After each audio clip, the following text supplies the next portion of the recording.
Confident हैं Congress party कि आसाम में कांग्रेस पार्टी सरकार बनाएगी। सरकार बनाना स्पष्ट है क्योंकि जितना जो भी जिस तरह का भी जुल्म है सारी उसकी सीमाएं लांघ चुकी है बीजेपी की आसाम की सरकार। मुख्यमंत्री के बयानों से स्पष्ट है किस तरह से हर एक व्यक्ति असुरक्षित है आसाम में। एक इतने बड़े कलाकार की इस तरह दुर्घटना में मौत होना ये बताता है कि आसाम की सरकार कितनी गंभीर है और उनके बयान भी बता रहे हैं। आज यहाँ का जो युवा है वो जॉब्स के लिए परेशान है। 9 साल में भारतीय जनता पार्टी ने सिर्फ और सिर्फ खोखले वादे किए और आसाम का युवा परेशान रहा। आसाम का युवा जो जॉब्स की उम्मीद में था उसकी उम्मीद पूरी खत्म हो चुकी है और वो कांग्रेस पार्टी से उम्मीद करता है।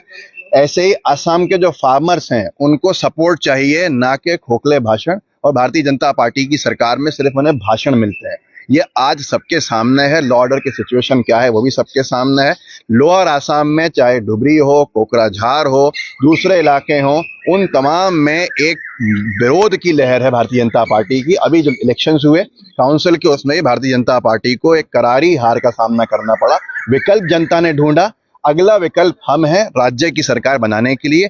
और अभी इसी वजह से 10 महीने पहले से ऑल इंडिया कांग्रेस कमेटी ने अपनी तैयारी शुरू कर दी है क्योंकि आसाम में पूरी उम्मीद है। आसाम में किस तरह से काम करना है, स्ट्रेटेजी क्या बननी है, उसी को लेके हम तमाम लोग आसाम में हैं। अलग अलग जोन्स में अलग अलग लोग हैं और किस तरह से एक बेहतर सरकार बनाने का रास्ता हम बनाएंगे उसी के ऊपर काम कर रहे हैं। से एक बहुत स्पष्ट बात कही कि जनता ने विकल्प देखा, जनता ने विकल्प के रूप में किसी और पार्टी को चुना। राज्य स्तर के ऊपर सिर्फ और सिर्फ विकल्प कांग्रेस है।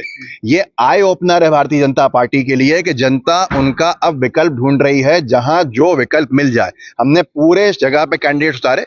हार जीत एक अलग चीज होती है, लेकिन सत्ता में जो अहंकार के साथ बैठे हैं उनको अगर ऐसी करारी हार का सामना करना पड़े और विकल्प जनता देख रही है तो पर राज्य में हम ही विकल्प हैं। और आसाम में कांग्रेस ने एक पीस के साथ राज करके दिखाया है राज्य स्तर के ऊपर और उसी को जनता दोबारा जानती है, फिर हमें चुनेगी। असेंबली के ऊपर देखिए, चुनाव अलग अलग तरह के होते हैं।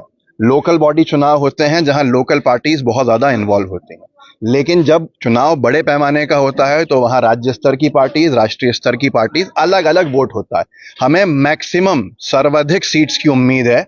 इस वक्त कोई आंकड़ा दे देना तो असंभव है, नामुमकिन है कि अभी कोई आंकड़ा दे दे, लेकिन सर्वाधिक सीट्स हम लोअर आसाम से जीत के जाएंगे और सत्ता का रास्ता हमारा खुलेगा। इसके लिए हम आश्वस्त हैं। आगे आगे समय आपको खुद बताएगा कि कांग्रेस पार्टी किस तरह से मजबूत है। देखिए, अलायंस की बात इस वक्त और यहां खड़े होकर शायद बहुत ज्यादा जल्दबाजी की बात होगी।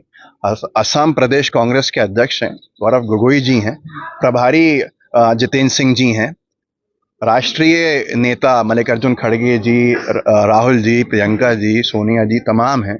उस स्तर के ऊपर बात शायद चुनाव से पहले जहां पर जैसी होगी वो आला कमान ही तय कर सकता है। मैं इसके ऊपर शायद अभी बोलने की पोजीशन में। बिहार में जो लोग हैं वो बिहार के बारे में बात कर सकते हैं, लेकिन बिहार की जनता जो आरजेडी कांग्रेस अलायंस है उसके ऊपर पहले भी उम्मीद कर चुकी है, दोबारा उम्मीद करेगी। ऐसे लोग जो अपना स्टैंड बार बार बदलें, जो अपने फायदे के लिए इधर उधर जाएं, मुझे नहीं लगता कि जनता ऐसे लोगों को चुनती है। जनता एक स्टेबिलिटी चाहती है और स्टेबिलिटी देने के लिए कांग्रेस और आरजेडी ही बिहार में है।